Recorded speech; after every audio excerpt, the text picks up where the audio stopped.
Ear Radio on air online, Lake 96.1, Saturday at the 70's. We are saluting the band Shoes from Zion, Illinois, though all the members now live in Wisconsin, during Homemade Hitmakers Month during March on the program. When we last left off, Shoes signed a major label record contract with Elektra Records, and they were moving on to record it.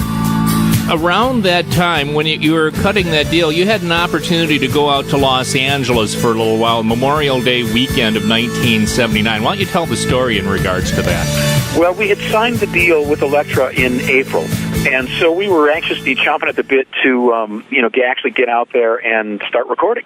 We were looking for producers, we were interviewing producers, and we had finally settled on Mike Stone, who had worked with Queen. And so we were going to go out to L.A. to shoot the photos for the album cover. And they booked our flights on Memorial Day weekend of 1979 out of Chicago.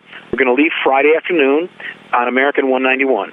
And Thursday night, they called us up and they said, look, we're going to be out of the office until Tuesday because of the long weekend for the holiday. So we've canceled your flights and moved you to Tuesday. And we were furious with them because we were like, how can you just last minute change us like that? We literally have our suitcases packed. We were going to go to the airport tomorrow and go.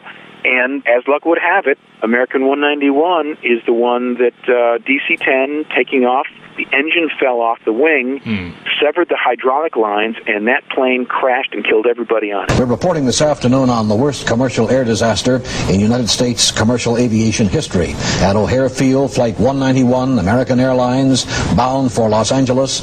The account of possible disaster victims ranges from 263 up to 279, some as high as 290. Right now, Flight 191, American Airlines, is just smoldering ruins. There are no survivors. No survivors. You guys really dodged a bullet there. Yeah, and so much so, it was really freaky. It was kind of unsettling because there were still people that thought we were on the flight. They didn't know that the West Coast office had changed it. So the East Coast office thought that we were on the flight still. So there were a lot of phone calls and reassurances that we weren't going to show up on a death list somewhere. So tell us about that experience recording that first album for Elektra in England with a fellow who produced for Queen. Part of what impressed Elektra was we had the album completely written before we really even met them. Mm-hmm. We might have been lacking a song or two, but we had just kept working. We just kept recording. After Black Vinyl Shoes caught on, we knew we wanted to do another record, so we started writing and doing demos. And by the time we went to England in June of 79, we had all the songs demoed. And we worked at what was had originally been built by Henry VIII as a hunting lodge just outside of Oxfordshire, about an hour outside of London. It was manned by an all-female staff.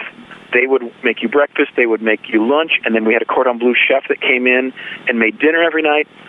We had full round-the-clock use of the studio. There was a tennis court. There were 2 pools. There was a go-kart track. It was heaven. I'd say I'd agree with you on that one. And it was owned by Richard Branson from Virgin.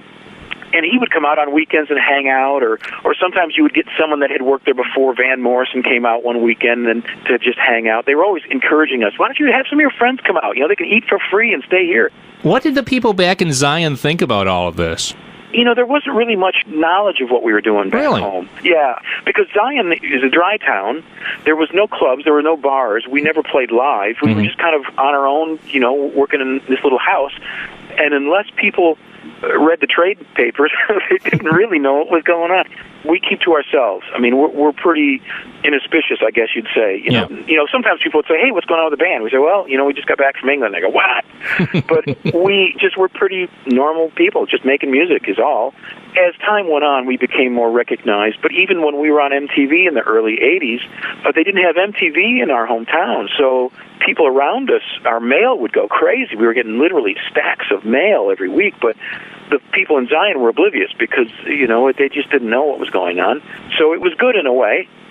Because you kept your anonymity. You could go to the grocery store and not be hounded and not be hassled. But at the same time, it was a little shocking. I remember we were on tour around 83, and we opened for the Kinks at UIC Pavilion.